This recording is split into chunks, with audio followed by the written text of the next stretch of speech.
You now have over 100K invested. I'd love to speak about your particular investing strategy. I'm not really frugal in any way. I'm intentional and I'm conscious with my spending, but I'm not frugal. You know, don't buy coffee out, don't do whatever. Yeah. Retirement is not an age, it's a financial state.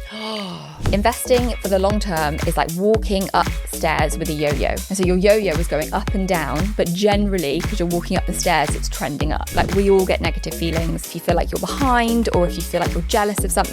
It's about how you decide what to do with those feelings. I think my sister, she doesn't want her little sister telling her what to do. It's a confronting moment when you've got someone being like, I think you should do this, I want you to do this. So we asked your sister to send a voice note and just to explain her aversion to it. When I got to a certain age in my mid-30s, I think, goodness, I probably should have done X, Y, and Z by this time. I've been maybe left out of a conversation, but also chose to be left out of that conversation because of the taboo circling around personal finances. Ciara, thank you so much for joining us. I'm really looking forward to this episode. Just to preface for anyone listening, if you follow Ciara on Instagram or socials, she's got an amazing platform. If you don't, highly recommend. What is the handle? So on TikTok, it's Ciara__Anne with an E on the end. And then on Instagram, it's Ciara___Anne, just because Ciara Anne was taken. How annoying. I know. I'm fighting to get it. I'll get it one day. We may need to spell Ciara. Ciara, yeah. So it's Irish and it's spelled Ciara, but it's pronounced like Ciara Knightley. Yes. It's a bit of a funny one. Today, what we wanted to discuss is everything about how you came to being in the space, creating such amazing content and inspiring so many people to start paying attention, learning about investing. The way that you talk about investing and the decisions that you make with money, I think, are just so simple and straightforward. And so, yeah, I actually must say, I find your voice also very calming. Thank you. Like, I often watch your videos and I'm like, I think it has a bit of an ASMR effect on me. Yeah. I mean, if this doesn't go well, maybe that's the next thing. Huge money in ASMR. But I'd love to start this conversation by just asking, why do you think, and this is something we've spoken about off mic as well, why do you think that women particularly are almost expected or perhaps lean more into this idea of playing dumb when it comes to money? I mean, can we just talk about where it's come from and why it's still so prevalent, particularly in the UK? Because I feel like it's worse here than Australia and New Zealand. I kind of agree. I think there's layers to it. The first layer is, I think the UK find it very, very taboo, still very stiff upper lip about it. But then in terms of women, now I wrote a Substack article on this, but up until 1975, women couldn't get a credit card, they couldn't get a loan without their kind of husband or father's signature, even if they were earning more money than them, which is pretty crazy. And if you think about that date, that was 51 years ago. And so I sometimes think that we're a bit harsh on ourselves. Women just haven't been involved in this conversation for a long time. Like, my mum was born in the 1960s. When she was born, women weren't able to have any financial agency whatsoever. So I think the first start is that we don't necessarily have the role models for that, because we as a generation are probably one of the first like financially agentic women. So it's pretty historical that we've not had that kind of ability to learn about finance. It's really odd to me when I think about that, because I don't know if it's because when you're in your own echo chamber or all you've experienced is the life that you have, which is women earn money, women are as smart as men, women have equal opportunity. It feels to me still like that, because that's been my experience in the world. And I've been so privileged to grow up with men around me, you know, my dad, my brother, friends, where I've never felt less than. And that's been my, I know that's not the case all over the world. But to think that only 50 years ago that was so different, it's almost hard to relate to, or I find it hard to have compassion for how close that is to where we are now. So close, like so unbelievably close to where we are now. So I think that's kind of where it starts. And similarly to what you just said there, I think I actually had a very similar experience to that growing up. I went to an all-girls school. And so it was just like girls did everything. Girls can do everything, and we do everything. And I never felt less than, or that I couldn't do that. And so it's interesting. I hadn't really thought about that before. But yeah, maybe other people have not had that experience, and that's damaged their self-esteem and confidence into going into these things. The Substack you're talking about, I'd love to just unpack a bit about this whole, like, I'm just a girl, the girl math trend. So we spoke about this on the podcast a couple of years ago because Vic and I kept making jokes about it. And I actually have to admit, I find the content still funny. There was this thing that came up the other day, and it was this husband and wife. The husband said something like, okay, so you've returned that dress, so you got 400 back. And she's like, yeah. And he's like, so what are you going to spend that money on? You know, it was almost one of those, like, playing into the idea of, I've taught my husband how to think girl math. Yeah. It's quite a funny video. Yeah. So it's easy to fall into the trap of, this is humorous. I love it. And it's kind of like, it is fun and lighthearted until it's not. Like, it's really funny to do those things. And I used to say all the time, like, I'm just a girl. I used to joke about it with my friends. But I've had people very close to me in my life who have been unable to do things that they want to because of their financial position and because maybe they deferred to men in their life. And then it's really not funny. And so I know what you're saying because I feel it's funny as well. But when you see the flip side of it and how dangerous it can be, that's kind of why I'm not perfect. I still make comments. Someone commented on a video of mine the other day where I'd said something about, like, girlies, and then I'd also referred to men in the video, and they'd commented, like, why have you referred to girlies but then also to men? And I was like, yeah, I actually don't have a something to say back to that. That's a fair comment. Like, why am I almost minimizing women a bit and calling them girlies? We're all very agentic women and empowered women, but yeah, I call them girlies. So that I think I've got to catch myself doing it, and I do it still now, and hopefully I'm getting better. And the reason why I'm trying to get better is because I can see down the line the impacts that it can have, because that must be a lovely position if you can defer all your financial admin to your husband or your boyfriend and they do everything for you. And I truly hope that you have the most amazing, fulfilled relationship and it lasts the whole way. But what if it doesn't? And that's the position that you can be in. And if you have no idea, you know, how to pay your bills, like if you have a pension, if you have a stocks and shares ISA, all that kind of stuff, it takes away your agency. And that's when it starts to be an issue. My grandma, she was married. So my granddad died at 49 and she'd never written a check before. She'd never paid a bill. She was completely separate from the finances. And I look at what she's done and how she's lived her life because she really invested so cleverly in things like property. She's not spent above her means. But the shock and the impact that had on her, where she just had no choice but to learn and sort it out, was terrifying. Never earned money. You know, it was like a huge adjustment. And again, that, you know, she's still alive. This is not that long ago.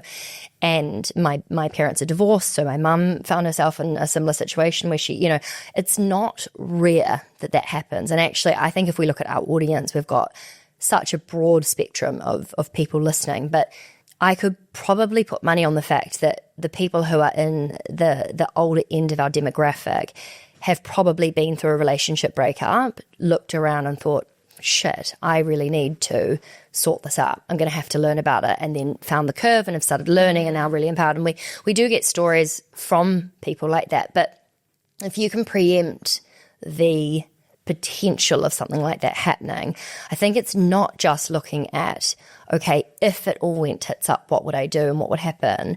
But I personally, and I'd love to know if it's the same for you, I also feel like I am a different person in the world because I know more about money. I feel genuinely like I show up to work, to social situations, to dates, to a relationship in a more confident way. And I don't know if that's been your experience over the last few years learning about money. Yeah. Do you know what it makes me think of? It makes me think of my niece, who's my goddaughter. She's 2 going on 3, and she is just so confident in herself. And like, sometimes you'll catch her saying things like, I'm great, to herself. And she's so like, honestly, it melts my heart. I'm great. Like, yeah. Or she's so like, I love myself. Or she's just so like, my God, her parents are doing a wonderful job. It's my sister's daughter, and like she's so happy and confident in herself and has no qualms. And it's like, well, where did women lose that along the way? And then I wonder, did we lose it along the way when we started inheriting and then internalizing the tropes of I'm just a girl math, you can't do it, that kind of stuff. And I wonder if that's where we kind of got lost along the way. I do agree that I feel more confident in the world now that I have a better financial understanding and a better kind of course that I've made for myself.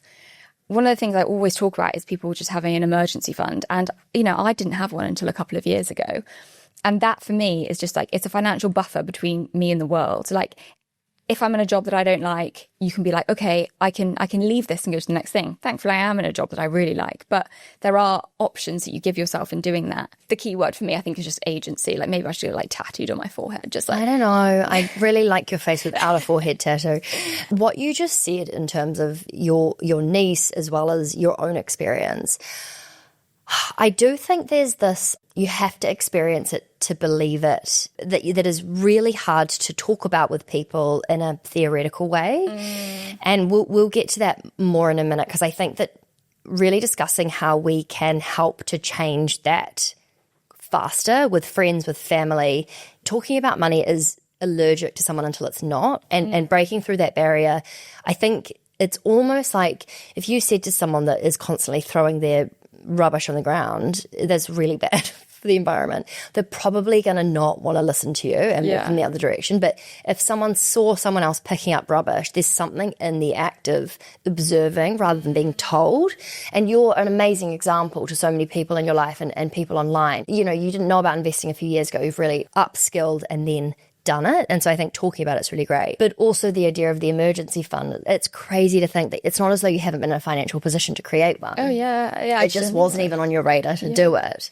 I think that litter picking example has actually hit on something really fundamental, which is I struggle even in my own, life to convince people that I know that are close to me to do these kind of things. But then when you get to be a bit of a voyeur and look into someone else doing it, which is exactly what content is that there's no judgment either way, because I don't know your financial situation. I can't see you from the other end of the phone, but you get to look into my life and see how it's going. And that's kind of like you're watching someone pick up the litter, you're watching someone do something good, and they're not passing judgment or anything back at you. Whereas I do think it can be confronting if a friend or a family member, probably it's always going to be me, being like, open a stocks and shares ISA, like you need to do these kind of things. But also, I mean, did you have that experience before you started this content? Like, when did you first have a conversation or someone introduced you to the idea of it?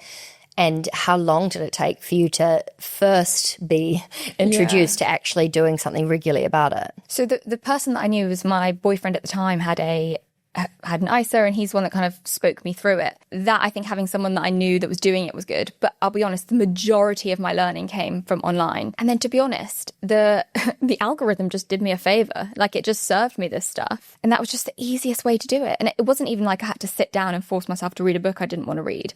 I would just be scrolling in the evening and suddenly be like, oh, this is what this ETF is doing. And this is the stocks and shares ISA. And this is how impressive compound growth is after a long period of time.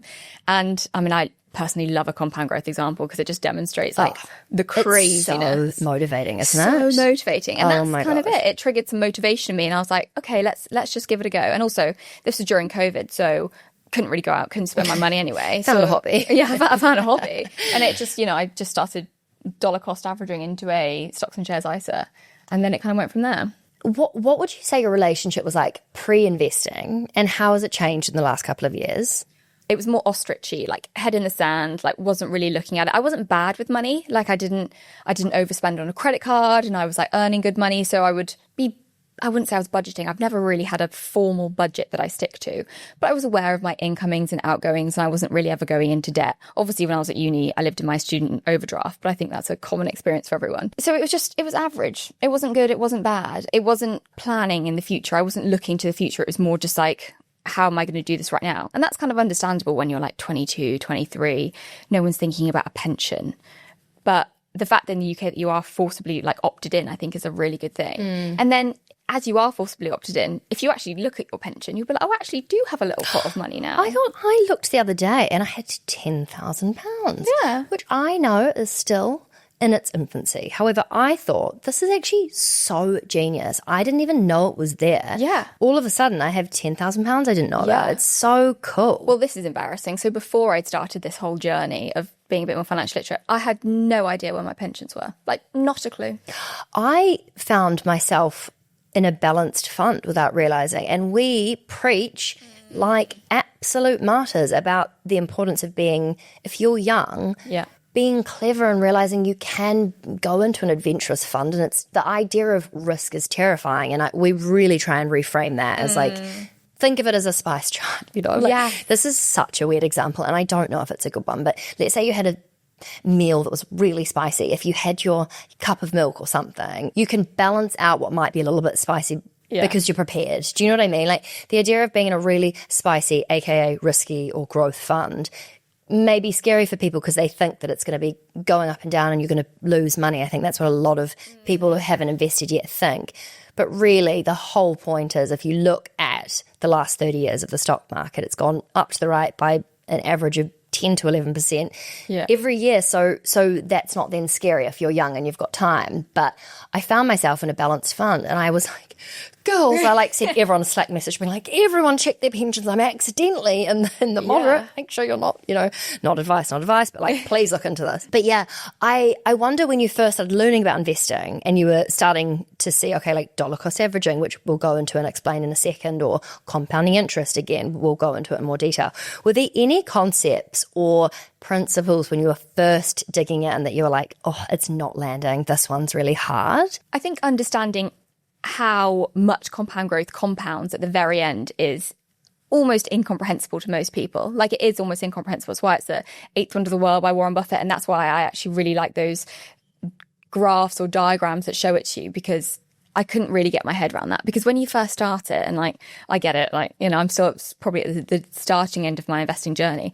Someone explains it to you and they're like, yeah, you put £1,000 in, you get 10%, so you get £100. Oh, and then it goes, you've got 1,000 and 100 invested. And I'm like, whoop-de-doo. That's and you're like, and then it's like, interest on interest, and you're like, it's just, God. And then you're starting with a higher base. And I'm like, I don't get it. Yeah. It's confusing. Completely. And another thing, actually, I think that I struggled with at the start is when people always used to be like, it's tax-free and ISA is tax-free. And I'd be like, what does that even mean? Yeah, because you don't even think of the idea of being taxed on money you're earning. Completely. And I think that was a really fundamental basic that I'm sure that most of the Curve listeners do already know. But the fact that if you buy an ETF and it goes from £100 to £200, you have to pay tax on the £100.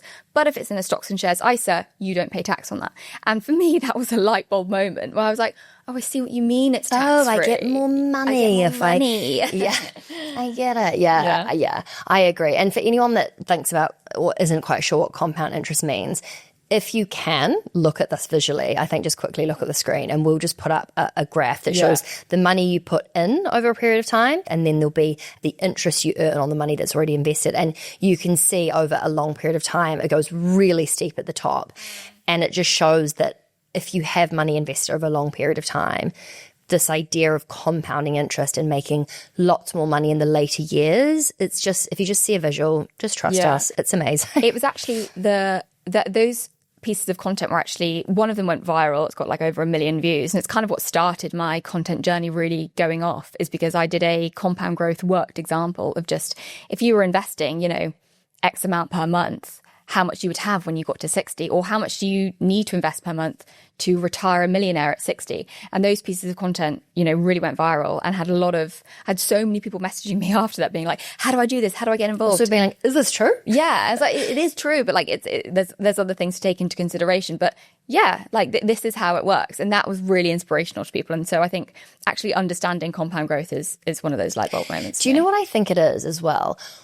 For me, the reason that I started caring or paying attention or really wanting to learn about investing seriously was when I had something, it was like £5,000 or something that I didn't want to lose. I wanted to protect and grow it. And I think the compound interest example is a way to extrapolate out the success of investing over a long period of time in a way that actually feels like a real win, because the idea of earning £30 on an investment is really blah for a lot of us that are so addicted to instant gratification. But if you can show someone over a long period of time how enormous those returns, I think that the impact it has is much stronger than those sort of 2-3 year returns, because they're not that exciting. They're not that exciting. And to be honest, I actually don't really check my investments that much at all. Like I'm trusting the process. I'm trusting Warren Buffett in his wisdom and just going for it. And I just don't think we love Wazza. We love Wazza. I just don't think it's trying to look at it every day, going up and down. It just adds more stress. It's a long-term goal and you've got to take a long-term view.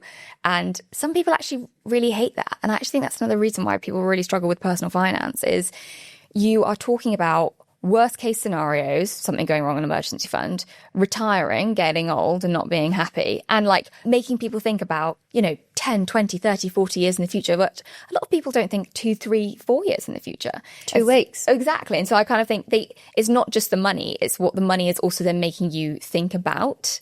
And it's so avoidant. Yeah. It's funny because the idea of retirement, we found that as well. In events that we did, or Vic would always try and suggest, like really early when we started this podcast, to talk about retirement money. And I just was uninterested. It was not a thing. I thought no one cared about that. And to be honest, I hadn't even really thought about the idea that you need to save and have money when you stop working, which sounds so rudimentary, but I just hadn't thought about it. Do you know what was actually such a light bulb moment for me with this is retirement is not an age, it's a financial state. Loved it. Wow. Yeah. And then powerful. It's actually then, because otherwise you feel like you're just waiting to get to retirement age. And no one actually even wants to get old anyway. Exactly. And it's like, if I think about, 80-year-old me, maybe I don't really want to think about that. But if you can say, okay, well, if I get to a financial state where I can retire in my 40s, that is motivating and that is exciting. We tried to rebrand it to the 20-year holiday because we thought maybe that sounds a little bit more exciting than you're getting crusty and sitting on a couch and not able to do anything.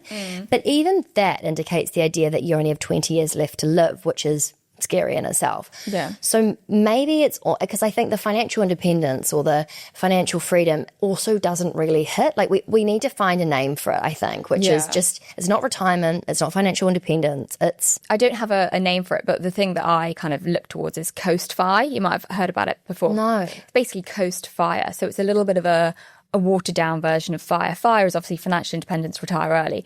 Coast Fire is where you've got enough money invested that if you stopped investing anything else, your investments would carry you through to a great retirement. And then in those in-between years, you're kind of a bit more work optional. You've just got to keep going and keep the lights on for what you want to do then. So then you might be able to take a career that is less demanding or something that's a bit more of a passion project that still pays you but not crazy amounts. And you can work out your Coast Fi number in it, so it's motivating. We've had Mia McGrath on this podcast before. She's amazing. The way that she invests and thinks about it, which I think is also quite different when you're in your early 20s than 30s.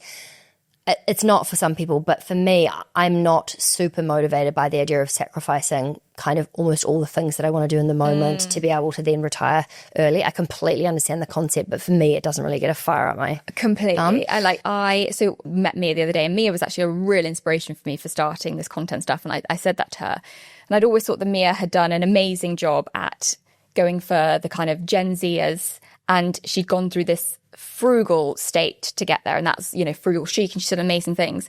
And I just looked at it and I thought I would love to do this on a more millennial audience, but also avoiding frugality. Like, I'm not really frugal in any way. I'm intentional and I'm conscious with my spending, but I'm not frugal. Neither. And I mean, I have to be kind of, but I'm not someone that I don't thrive or feel great when I'm really restricted. It doesn't work for me. Like, I turned up here today with a coffee because I'm going to buy coffee out because I think it tastes better. That is a kind of frugal mindset, which is like, don't buy coffee out, don't do whatever. Yeah. And I think there's a different way. And you're right, maybe you might get there a little bit slower, but it might be a more enjoyable journey. Yeah. Okay. What do we think is the way to pitch that idea to people who are allergic to money? Because I know for you shared a story with me how someone really close to you, your sister, who you have an amazing relationship with, didn't quite come around to the idea and really needed to be taken through it in a way that was almost quite one-on-one. Can you share what was happening? And it's really interesting to me how there's almost like this money moment where people just sort of wake up. It's not an age thing. They just start to care. And if someone's not in that money moment, or they have their interest in that space, it's really hard to get through to them. Can you share what that experience was with your sister? Yeah, so my sister is incredibly successful and competent. She owns her own business. She employs 6 people full time. She has 2 kids, and I think her business now does multiple 6 figures turnover. And she's won awards for entrepreneurship. So she's incredibly competent, incredibly capable. But whenever I would talk to her about personal finance rather than business finance, it wasn't hitting, it wasn't landing. It was always just a bit oh, for God's sake, Ciara, why are you going on about this again? And I kind of understand that, because it's a confronting moment when you've got someone being I think you should do this, I want you to do this.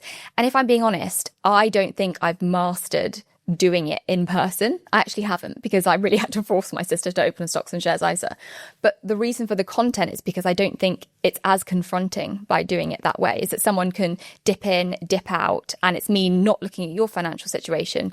And that is a bit more encouraging. I get a lot of messages online being like, you've really inspired me to start, or I've opened a stocks and shares ISA, and all that kind of stuff. So for me, that has been the most fruitful way of communicating to people how to look at personal finance. I think my sister would have felt that she doesn't want her little sister telling her what to do, you know? And I think there's a embarrassment, or just you feel like you maybe should have figured this out, or maybe you should have understood it a bit sooner. I think that's where it comes from. And it's easier in that moment to just shun that feeling and being like, no, not for me. Don't want to think about it. It's annoying. And I get that, because I also felt like that. I didn't initially want to do it. And you do feel behind. So we asked your sister to send a voice note, and just to explain her aversion to it, we were talking off mic about how it would be really helpful for those who are already on the investing bandwagon to understand some of the emotional reasons why people are hesitant, to try and brainstorm together how we can communicate better in person, because a lot of people don't want to start a content creator account, but also really want to help the people around them. For sure. So I'd love to play this from her, and then we can maybe have a little team brainstorm about what came up. I actually haven't listened to these yet, so I'm quite excited to hear. When you get to, well, for me anyway, when I got to a certain age in my mid-30s, I think, oh goodness, I probably should have done X, Y, and Z by this time. I thought paying into my pension was enough, having a mortgage was enough, obviously growing that business so that I can have some more disposable income in the future. I always thought that all of that was enough. But in the back of my head, there's always that I've never even dipped my toe into the world of investing, because I feel like I should have done something by that by now. Why haven't I done that? I just then close that conversation down in my head, because I feel like there's that embarrassment that you should be where, you should be a certain place by a certain age milestone. And certainly whenever Ciara raises a conversation about money, I do a little eye roll. Sorry, Ciara. Not because what she's saying is inaccurate or wrong, but I think it just comes from my own personal sensitivities that I think, gosh, if my little sister is having to tell me about personal finance again, goodness, why am I not where I need to be? Actually, it was a really wonderful conversation, because it was the first time I think I was more open to it, and just looking into the future and where I could best put my funds. And that was investing and opening a stocks and shares ISA, which I'm now investing in every single month. And it is not as scary as I thought it would be. In fact, it was far less daunting when Ciara took me through the steps. It now just goes out of my bank account every single month. I don't even think about it, in all honesty. And there's so much information online about what you should be doing with your finances, where your money should be going. And I think that real sheer volume of information can be quite overwhelming and confusing as well. So just knowing that I just trust my sister with my whole heart, and just being open then to actually, okay, here's the advice. Maybe I should follow it. It just feels so much less daunting now I'm actually actively doing it. I feel like I've been maybe left out of a conversation, but also chose to be left out of that conversation because of the taboo circling around personal finances. I now feel much more confident and comfortable about my own relationship with money and investing since we had that conversation. Oh, God, that's a really cute voice note. That's very my sister. Really sweet.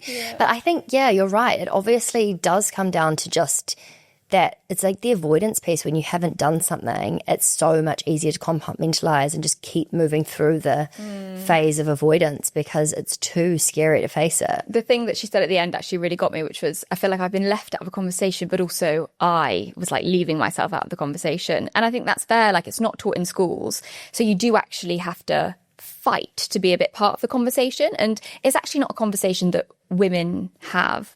Again, another one of the reasons for starting the content was I didn't really have any female friends to talk about it with. I now have loads, but at the time, women weren't really talking about it at all. And I think, part of that is that they weren't involved in the conversation, and then took a step back and were like, I actively don't want to be part of this conversation because it's triggering negative feelings in me. And I've had a interesting journey with deciding how to react to negative feelings. Like we all get negative feelings, be that if you feel like you're behind or if you feel like you're jealous of something. And it's about how you decide what to do with those feelings. You can either run away from them, or you can either lean into them and be like, wait, why am I feeling like this? And instead of just looking away, how can I change my relationship with that feeling? And so for personal finance, for example, I think the way to change your relationship with it is to learn about it. And actually, there will be a bit of a curve, and you will have to go through some feelings of God, I wish I'd have started this sooner, or, oh, I feel a bit behind. But at the other side of that is feeling proud that you've done something for yourself, a bit more competent with it. And personally, for me, I think that's the way to do it, is just to go through the feeling rather than to avoid it, because otherwise you'll get 5, 10, 15 years down the line. You've still got that feeling. You still avoided it. Whereas if you'd have just addressed it on day one and been like, I'm going to go into this feeling. It's so interesting that you use that example. Two things to add. So I really agree. I think that particularly like using jealousy as a bit of a compass, if you, for example, find yourself feeling jealous of someone and you kind of, it's actually one of the worst things to feel. I hate the feeling of jealousy, and I will never forget, this is years and years ago, a friend started a yoga account. And this is at the time that I actually really wanted to teach yoga, but I was so scared of public speaking. So I didn't do it. And I remember seeing her account and feeling so raging jealous at her.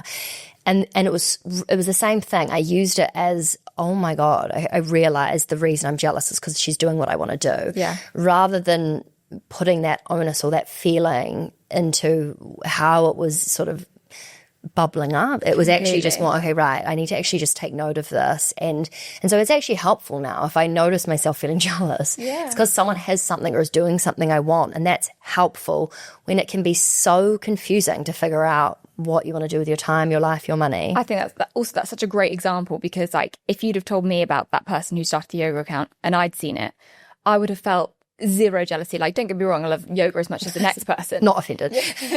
But it's not something that drives me and that I want. And so, yeah, I think just flip the script on that and be like, why am I jealous? And again, go through that feeling, work out what it's for. And then if it's like, okay, what actions can I take to not feel this feeling of jealousy? And, you know, for me, one of those is like, sometimes I felt jealous about people doing content around personal finance. So I was like, I think I can do this. I think I've got a take on this that is really useful.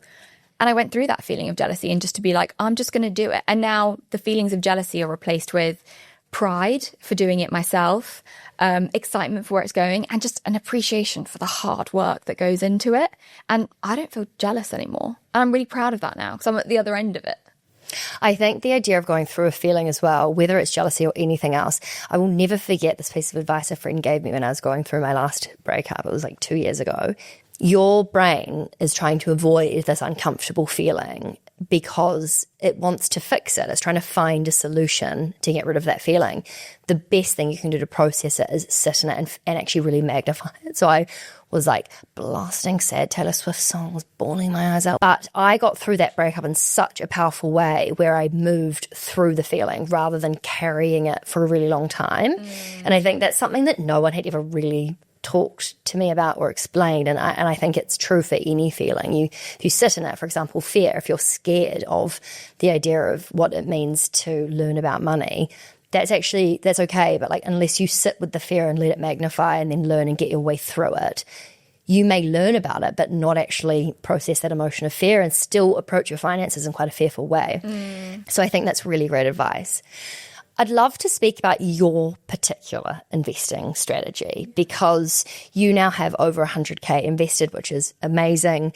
You invest quite passively in a lot of ETFs. But can I ask, how do you invest? Do you have a strategy? How do you explain it? I would say that my investing has evolved and changed.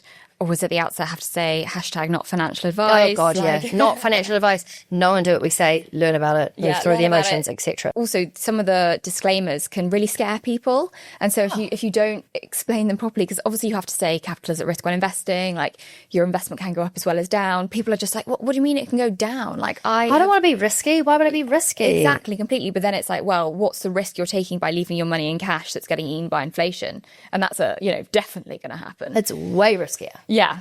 So the disclaimers are important, but I think they sometimes need a bit of context. Oh, God, yeah. But anyway, having said that, this is not financial advice. So my investing journey has changed a bit. So yeah, I actually haven't checked how much I've now got invested, but I think probably, definitely over 200K now. And wow, amazing. And I started just doing dollar cost averaging, which is essentially you put in a certain specified amount every single month. And that is a passive, easy way of investing. It's one of the ways that Warren Buffett says to invest, is just low cost ETF funds or index funds. And you just put a certain amount in every month. really easy. You don't have to do anything to it because what you're doing is you're buying at the peak of the market, but also when it dips as well. So if there are those kind of fluctuations, which there will be, you're buying at the top and the bottom. And so over a long period of time, that should even out. And generally, and this is something that another follower said that I really liked, is they were like, investing for the long term is like walking upstairs with a yo-yo. And so your yo-yo is going up and down, but generally, because you're walking up the stairs, it's trending up.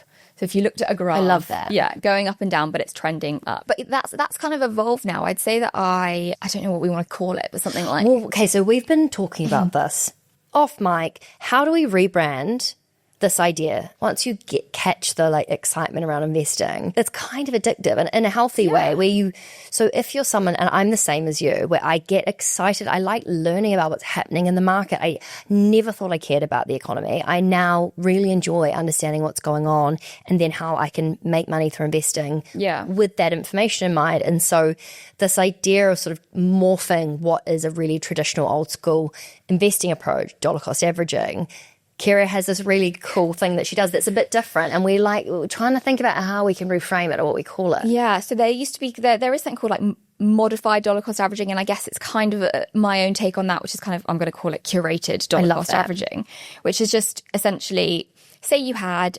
£15,000 over a year to invest, and maybe you're taking that out of your salary every month. What dollar cost averaging would say is that you would do 1,250 every month. You just take that 15, divide it by 12, and you monthly put in that amount. The thing that I've kind of started to do is to say, I'm still going to dollar cost average. I'm still going to put in a specific amount every month. Let's say £1,000 just to keep the math simple. But I'm going to hold back the 250 each month. So overall, that will be about £3,000 at the end of the year. And say, okay, if there is a moment where the market is dipping, I'm going to deploy that additional capital. That's a very fancy way of saying I love it. It's so powerful. I'm deploying it. No, I'm just going to put more money into the market. So that £3,000 that I had held back, I'm actually going to put in at this point because I think we're going through a dip and that the market's going to go back up again. Now, I personally just go for ETFs. I don't invest in individual stocks. The kind of amazing analysis that Vic does to work out, like, is a company overvalued? When's good? Incredible. But you need to know what you're doing and you need to be like, very, very heavily researched into that. And I'm not, and I don't have the time. So I'm an ETF girly through and through. Sorry, she's an ETF. Woman. Oh my God, you're so right. I did it. ETF, yeah. I did it. Not so bad. I'm an ETF queen. It's right. We're all working on it. Yeah, but I know what you mean. So for anyone listening, an ETF, do you want to give a really simple explanation? So an ETF is basically, instead of buying an individual stock or share in a company, you're buying a basket of them. So it will be, you might buy one that's focused on tech, and so it will have like Nvidia in it and lots of other different stocks. And so instead of buying the individual, you're buying a group of them. So if one goes down or one goes up, you're kind of cushioned to the up and down sides of that. And it's seen as a more diversified approach and therefore less risky. Because if you're just invested in one individual stock and that goes down, your whole portfolio is going down, kind of thing. And whereas Vic, who is, for anyone that hasn't listened to this podcast before, one of the other co-hosts on The Curve, and her background was in stock picking. So she's been a portfolio manager, which basically means a professional investor. So she's managed like millions and millions of dollars on behalf of clients. So she makes these decisions on what should she invest in based on the research she's doing, which is so impressive and so interesting. Impressive. And I love learning about it. And in our Curve Weekly podcast, where we look at what's happening, there's a podcast we put out on Monday and Wednesdays for anyone that's never listened. And it's basically what's her analysis and what is the interpretation of what's happening in the market and how can we learn from it. And so to circle it back, sorry to sound like I'm in a boardroom, but to go back to your curated dollar cost averaging, a really good example might be, say Vic is talking about, oh God, what's a stock that's in the news at the moment? Let's just use Amazon. Let's say it has gone absolutely off a cliff. It's made a weird decision or something's come out in the news, and we know, because we understand investing, that the value of that business has not gone anywhere, yet there are investors who have panicked and pulled their money out, therefore the stock's gone down. You may decide, this feels like an opportunity, I'm going to use some of that money I've held back to put in it. Or it might be a total market dip where everything's just fallen because, I don't know, Trump's put a tariff in or whatever. Yeah, that's the kind of idea about it. But what I would say is that for me, I'd graduated from maybe hopefully I have gone from beginner to at least intermediate. I mean, Vic is like, next level. But I would say I'm kind of in the intermediate bucket. It's actually wild to think about, isn't it? Like, I don't think I wish she's wild. The way her brain works and how analytical she is with her research is like, it's so cool. And also I think when you kind of have an understanding of what goes into that, you actually realise how unbelievably clever she is. But I'm humble enough to know that I don't do that kind of research, and I don't have very that level smart, of but in different areas. We all have our strengths. All have our strengths. Yeah. So for me, it's more just like ETFs and a bit more diversified. But now I'm in that intermediate level. I would say initially when I started, I kind of didn't want to know what was going on in the market, and I kind of was like, look, I'm dollar cost averaging in. I'm just doing my basic thing, buying low cost ETFs. Great.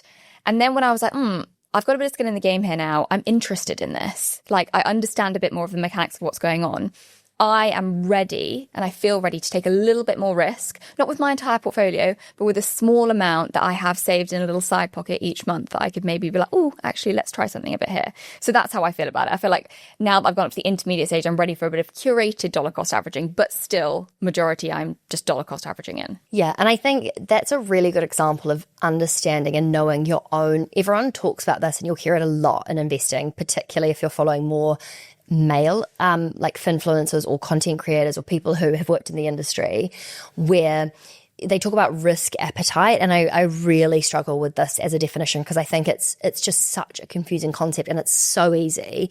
Basically, what it actually just means is you invest in a way that makes sense to you, and like the way you were investing dollar cost averaging, you knew it was a successful long-term strategy. You'd built wealth that way, and now you know enough to feel confident doing something a little bit different, which is technically more risky, but it's actually not because you understand it. And so I think it's just is knowing, you will get more confidence the more you do it. And also the idea of risky, would be, say, perhaps you going, do you know what, this month I'm actually not going to do my normal ETF and I'm just going to go all in on something random, and for some people that might be fine for them. But we talk a lot on this podcast about we're building long-term sustainable wealth. This shouldn't be scary.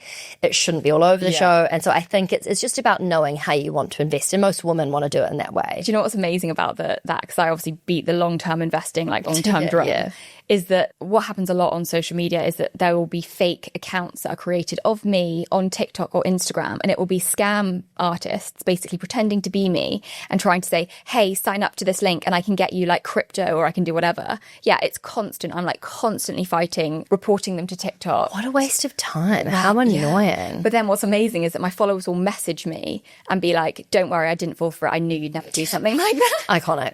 Like, we knew that you were always talking about long term. Like, you would never do a quick get rich quick. Don't you just love when you hear that and you know your audience is actually learning the thing that it's so amazing. So grateful for that. It's like whenever there's a huge market dip, now our audience is like, right, I'm ready for my shot. Rather than I'm freaking out, I'm going to sell my shares. It's actually, they can see it as an opportunity in the same way you do your curated dollar cost averaging. The thing that I also find so interesting is that so much about investing is about your psychology. It really is about your psychology. And I think that, the risk profile is just about how would you feel if there was a massive dip in the market? And how would you react to that? Do you know if you're the kind of person that could ride that wave out or you pull your money out? Because if you're the kind of person that would pull your money out, maybe you shouldn't be investing in that high risky thing.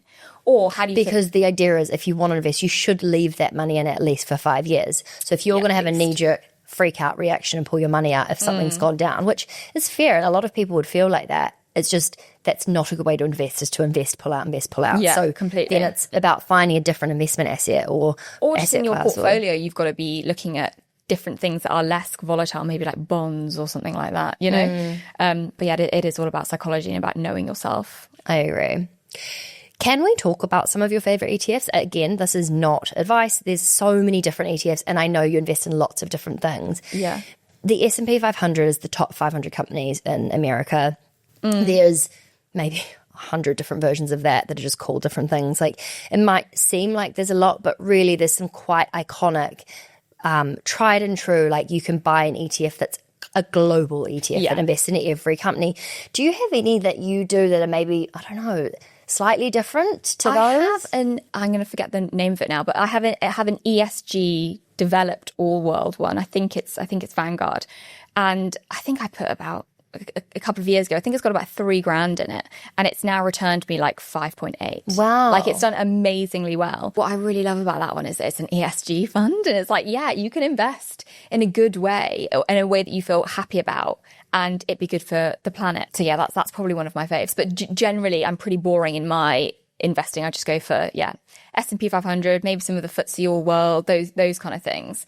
The only thing I'd say about that is that if you are it's to have a look at the allocations, because if you've got S&P 500 and an All World, you're actually doubling up on a lot of those things because the same companies will be in both.